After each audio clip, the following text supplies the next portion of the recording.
Hey friends, as you can see, we're in the middle of a cabinet repainting project.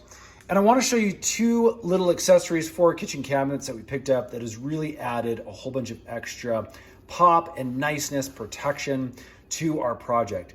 First, we have these little shelf pegs, and these go in your old holes if you have those drilled. They hold up shelves. You can see we installed them over here on this side of the cabinetry. And the nice thing about these is they just blend in with that white. You can get them in various colors. We really like these. Again, make sure you get the right size peg.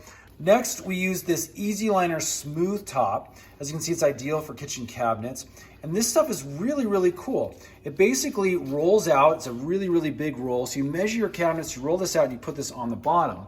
Now we did this over here on our shelves. And as you can see, it just adds a really nice layer of protection. It's non-slip. And again, what it's doing is it's protecting the paint underneath here from getting scratched up. So again, adds a nice layer of protection. It's washable, really nice to keep the bottom of your cabinets looking good.